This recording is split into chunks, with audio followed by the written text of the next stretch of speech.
She left without saying goodbye. No kiss on the cheek, no casual smile. Just grabbed her purse and rushed out the door like she couldn't get away fast enough. After 20 years of marriage, that was the first time she'd ever done that. I stood by the kitchen counter, coffee in hand, staring at the door that had just slammed shut. For a moment, I thought about running after her, asking why she seemed so distracted this morning. But I didn't. Instead, I shrugged it off, telling myself I was imagining things.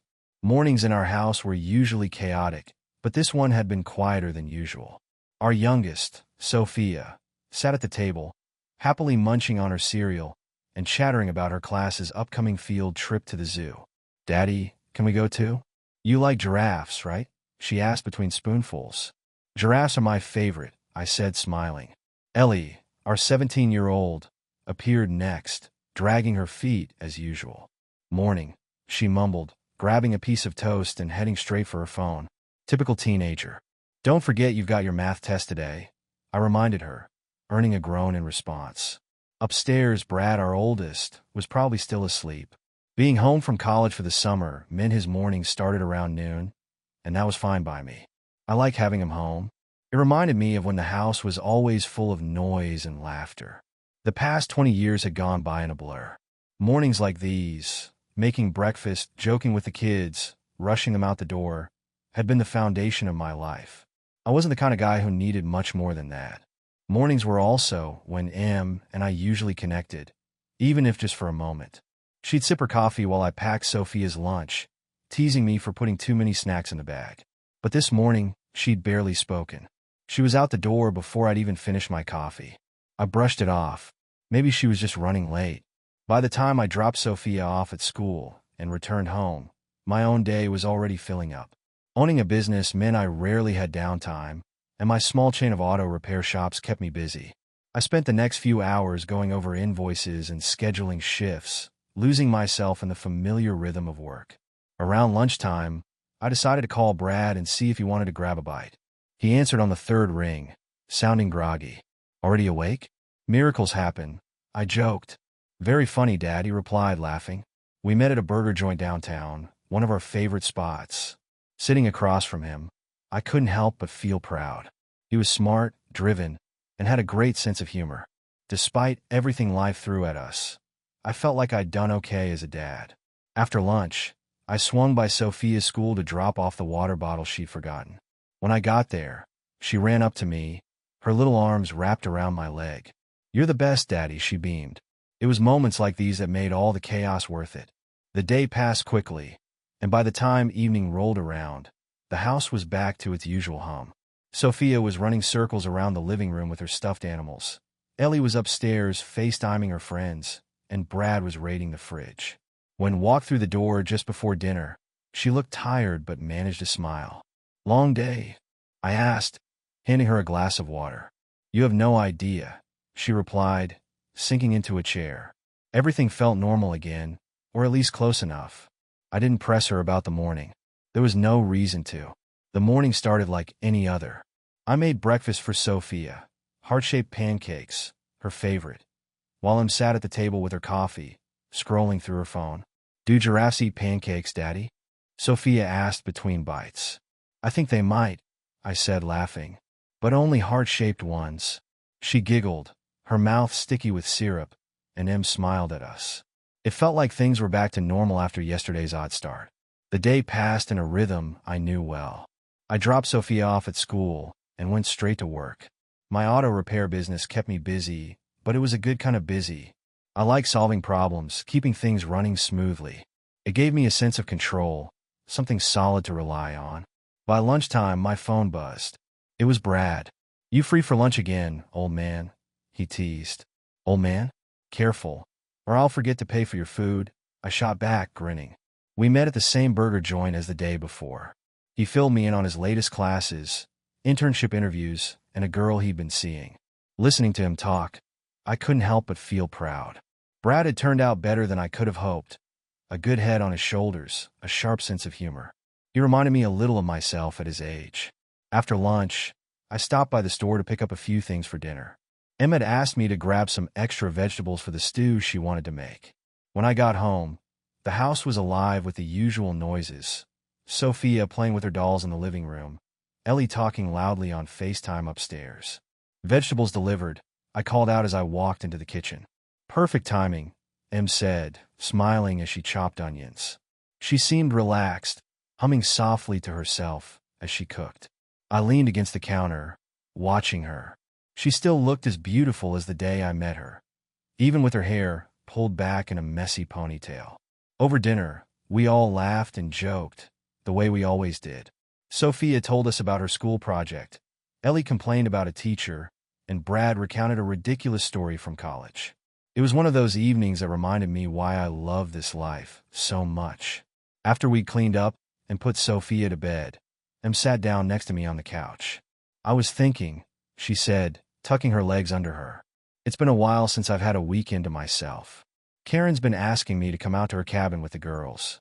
I thought I might take her up on it. I looked at her, surprised. Em rarely took time for herself. Most weekends, she was home with us, juggling family and work. You should go, I said, nodding. It'll be good for you to unwind. She smiled, leaning over to kiss my cheek. Thanks, Alex. You're the best. Don't stay out too late partying, I teased. She laughed, shaking her head. Yeah, right?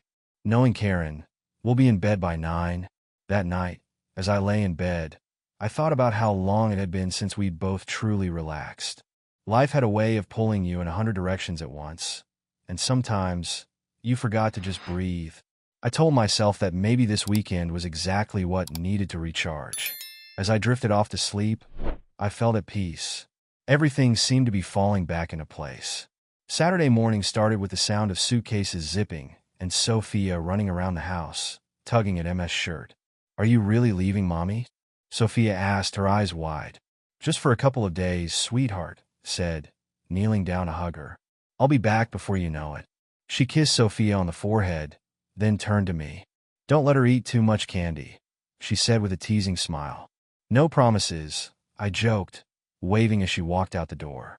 As soon as S car disappeared down the street, Sophia tugged at my arm. What are we doing today, Daddy? I grinned, already having a plan. Get your swimsuit. We're going to the water park. Her squeal of excitement echoed through the house, and even Ellie peeked out of her room, intrigued. You're coming too, I told her. Ellie rolled her eyes, but smiled. Fine, but I'm not getting my hair wet. An hour later, we were standing in line for tickets, Sophia bouncing with excitement while Ellie scrolled through her phone. The park was packed with families, the smell of sunscreen, and the sound of laughter filling the air. Sophia wasted no time dragging me to the kiddie slides. Come on, Daddy, she yelled, her tiny hand gripping mine as she climbed the stairs. Watching her slide down, her face lit up with pure joy, was worth every second of standing in line. Meanwhile, Ellie found a spot under an umbrella and took a series of selfies, making exaggerated faces that had both of us laughing. I joined her for a while, and we ended up taking the most ridiculous family photos, me with water dripping off my face, Sophia photobombing in the background. By the time lunchtime rolled around, we were starving. Hot dogs, nachos, and overpriced ice cream became our feast, and I couldn't remember the last time I'd laughed so much in one day. Later, as the sun began to set and the crowd thinned out, we packed up and headed home, exhausted but happy. That was so much fun, Daddy, Sophia said from the back seat, clutching the souvenir stuffed dolphin she insisted on buying. Glad you had fun, kiddo, I replied, glancing at her in the rearview mirror. She was already dozing off. At home, Brad called just as I was putting Sophia to bed. Sounds like you guys had a good day, he said after I told him about our trip. Yeah, we did, I said, smiling. It's nice to just enjoy the little things, you know? Sunday was quieter, spent watching movies with the kids, and making a big family breakfast. When it came home that evening, she looked tired but relaxed. How was it? I asked, helping her with her bags. Really nice, she said, smiling faintly. It was good to catch up with Karen. She gave Sophia a long hug, then sat down to chat with Ellie for a bit. Everything felt normal like it should. As I lay in bed that night, I thought about the weekend. It had been one of those rare, perfect stretches of time where nothing else mattered but family. I had no idea it was just the calm before the storm. The week started like any other. After our fun-filled weekend, the house was back to its usual rhythm. Em seemed calm and cheerful, even more attentive than usual. She asked about my day, helped Ellie with her homework, and played a board game with Sophia before bedtime. I told myself that everything was fine. Whatever weird feeling I'd had before must have just been my imagination. That evening, after everyone had gone to bed, I settled into my office to finish some paperwork for the shop. The house was quiet except for the occasional creak of the floorboards and the hum of the air conditioner. Then my phone buzzed. I glanced at it, expecting a notification about work or maybe a message from Brad. Instead, it was a text from an unknown number. "You deserve to know the truth." Attached to the message was a video file. I stared at the screen for a moment, my heart starting to race. At first, I thought it was some kind of spam or prank, but something about the wording, it felt personal. Against my better judgment, I tapped on the file. The video started shaky, as if filmed secretly. The camera panned across what looked like an office, the lighting dim. A man sat on the edge of a desk, laughing softly, and then I saw her. Em. She was standing close to him, too close, her hands on his shoulders. My stomach dropped. Before I could process what I was seeing, the man reached for her, pulling her into him. What happened next felt like a punch to the gut. The camera shifted slightly, but it was clear enough. Clothes were removed. Her voice, his movements, it was undeniable. The entire thing lasted only a couple of minutes, but it felt like a lifetime. When the video ended, my phone screen went dark, leaving me staring at my own reflection. For a moment, I just sat there, frozen, my mind refusing to believe what I'd just seen.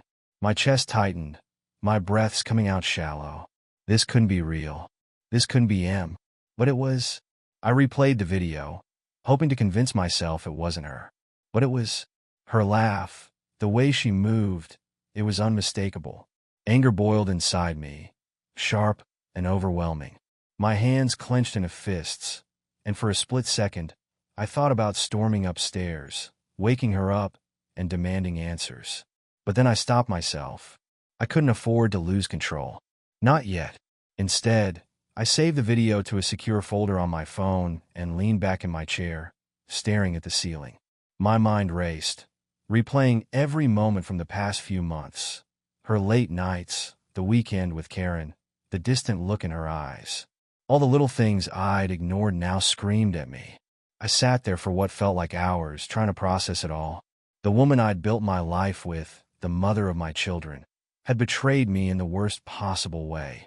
When I finally stood up and headed to bed, and was already asleep, her breathing slow and steady.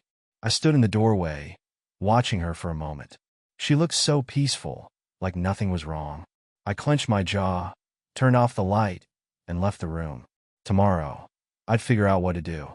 But for now, I needed to keep my anger in check. The morning after I saw the video, I woke up with a knot in my stomach and was already downstairs, making coffee and chatting with Sophia.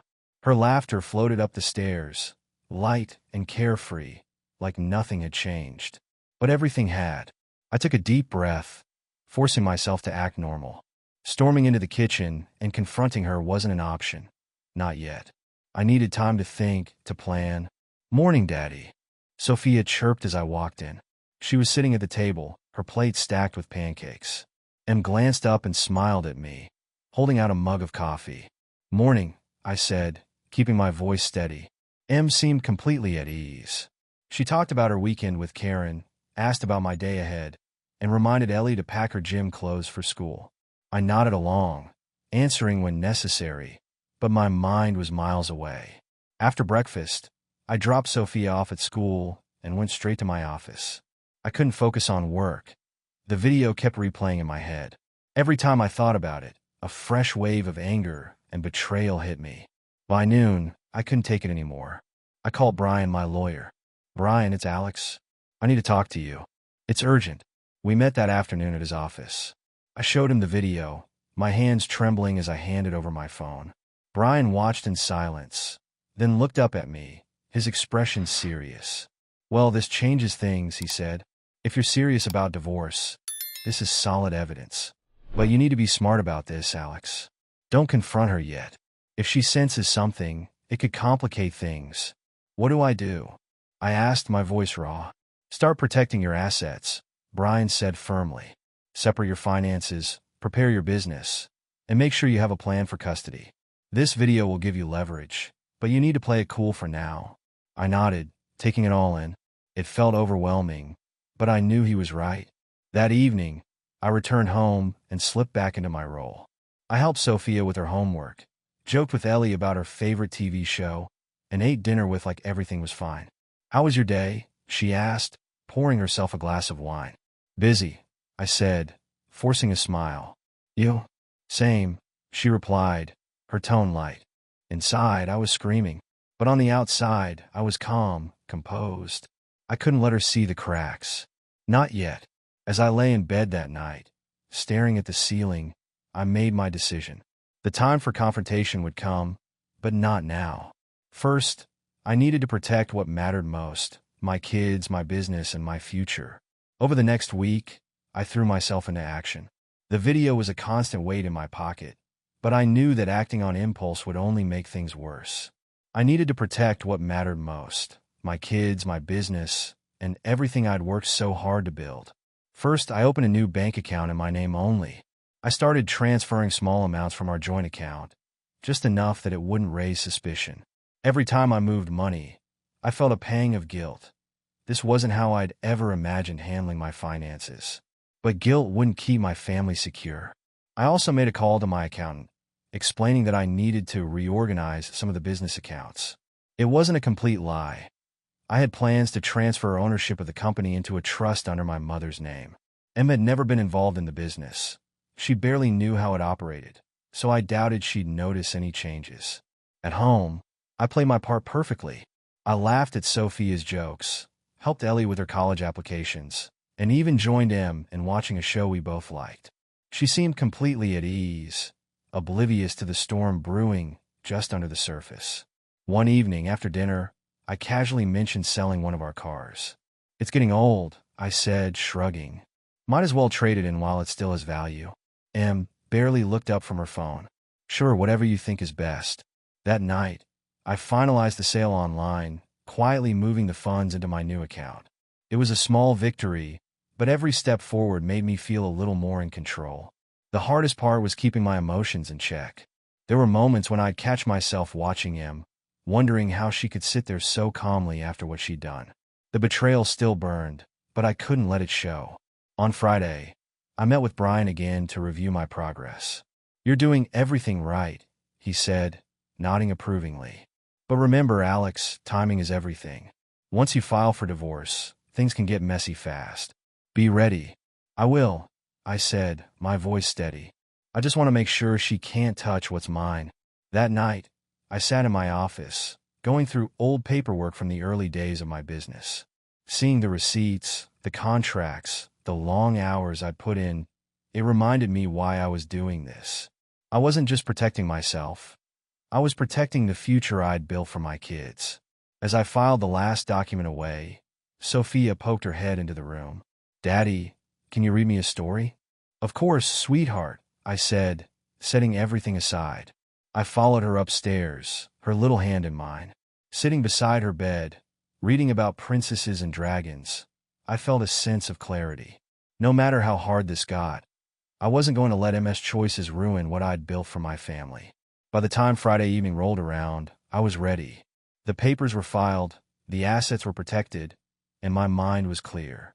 This was it, the moment I'd been building toward all week. After dinner, I waited for the house to quiet down. Sophia was asleep, clutching her stuffed dolphin, and Ellie was in her room with her headphones on. The house felt still, like the calm before a storm. Em was sitting on the couch, scrolling through her phone. She looked up and smiled as I walked into the room. "Hey," she said. "Everything okay?" I sat down across from her, placing my phone on the coffee table between us. My heart was pounding, but my voice was calm. "We need to talk," I said. Her smile faltered. "What about?" I unlocked my phone, opened the video, and slid it toward her. "Watch this," I said. She hesitated, her brow furrowing as she reached for the phone. The moment the video started playing, her face went pale. Her hand flew to her mouth, and her eyes widened in shock. When it ended, she set the phone down slowly, her hand trembling. For a moment, she didn't say anything, just stared at the table. Then, barely above a whisper, she said, "Alex, I can explain." "No," I said, cutting her off. "You don't get to explain. I want the truth, not excuses. How long has this been going on?" She looked up at me, tears streaming down her face. "It was a mistake. I didn't mean for it to happen." "How long?" I repeated, my voice firm. Since Christmas," she admitted, her voice breaking. "It didn't mean anything, Alex. I swear. It was just what?" I snapped. "Just fun? Just a way to pass the time? You've been lying to me for months, Em. Do you have any idea what you've done to this family?" She broke down, sobbing. "I don't know why I did it. I was feeling lost, like you didn't see me anymore.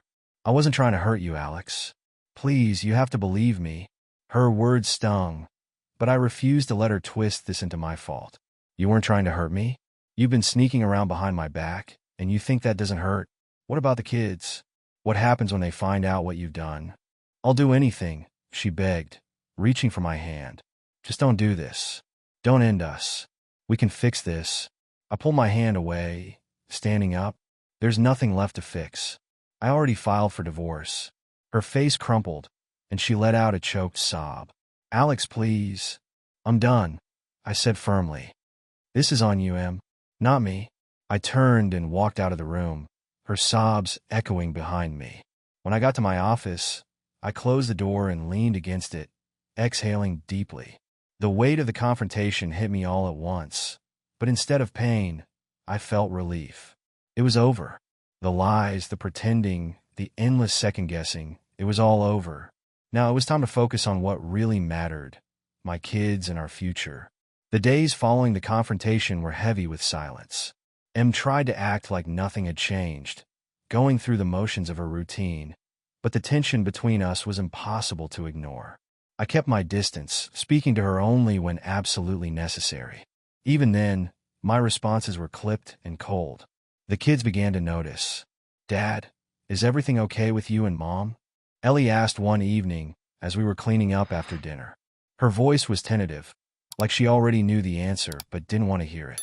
I paused, my hands gripping the edge of the counter. "Ellie, we need to talk," I said finally. I sat her down in the living room and told her the truth, at least as much as I could without giving her all the details. "Your mom and we're getting a divorce," I said, my voice steady. Her face fell. "What? Why?" "It's complicated," I replied, not wanting to drag her into the ugliness of MS betrayal. "But it's something that has to happen.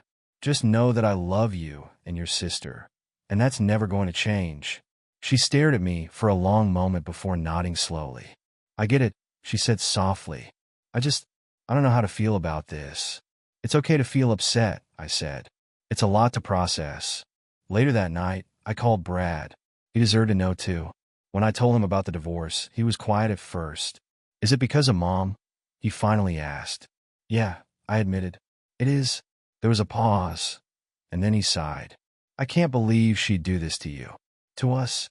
"I know," I said. "But we'll get through it. We always do." Brad promised to come by that weekend to check in, and I felt a sense of relief knowing he'd be there for support. Meanwhile, Em was struggling. She tried to talk to Ellie, but my daughter kept her responses short and polite, clearly unsure how to navigate her feelings. Sophia, too young to understand the full scope of what was happening, started asking questions that broke my heart. "Why doesn't Mommy smile anymore?" she asked one evening as I tucked her into bed. "Sometimes grown-ups have hard days," I said, stroking her hair. "But it doesn't mean we don't love you." Despite everything, I focused on keeping the kids' lives as stable as possible. I made sure Sophia still had her bedtime stories, Ellie still had her quiet moments to talk, and Brad felt included, even from a distance. As for Em, her attempts to mend things with the kids were met with mixed results. Brad wouldn't return her calls. Ellie spoke to her, but the warmth in their relationship had been replaced by caution. One evening, I found Em sitting alone at the kitchen table, staring at her untouched dinner. She looked up when I walked in, her eyes red from crying. "You've turned them all against me," she said, her voice breaking. "No," I replied calmly. "You did that yourself." I walked away, leaving her to sit in the silence she'd created. By the end of the week, I started to feel a shift. The weight in my chest wasn't as suffocating. The house, though quieter, felt lighter. For the first time in weeks, I could see a way forward, a life without lies, without tension, a life where I could focus on my kids and rebuild what mattered most. It wasn't going to be easy, but we were going to be okay. The house had grown colder, not physically, but emotionally. Every interaction with Em was strained, and the kids were becoming more distant from her by the day. I tried to keep things calm for Sophia's sake, but the tension was impossible to ignore. Then one evening, everything came to a head. Ellie came into my office, her face pale, her lips pressed into a thin line. "Dad, can I talk to you?" she asked quietly. "Of course," I said, setting down my paperwork. She sat down, hesitating before finally saying, "Mom's been saying things about you. Bad things." My stomach dropped. "What kind of things?" Ellie shifted uncomfortably, avoiding my eyes. "She told me and Brad that you used to hit her, that she didn't say anything because of us." The words hit me like a brick. For a moment, I couldn't even respond.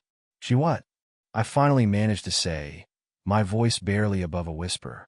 Ellie nodded, her eyes watering. "She said if we backed her up, she could get custody of Sophia. She said it was for the best."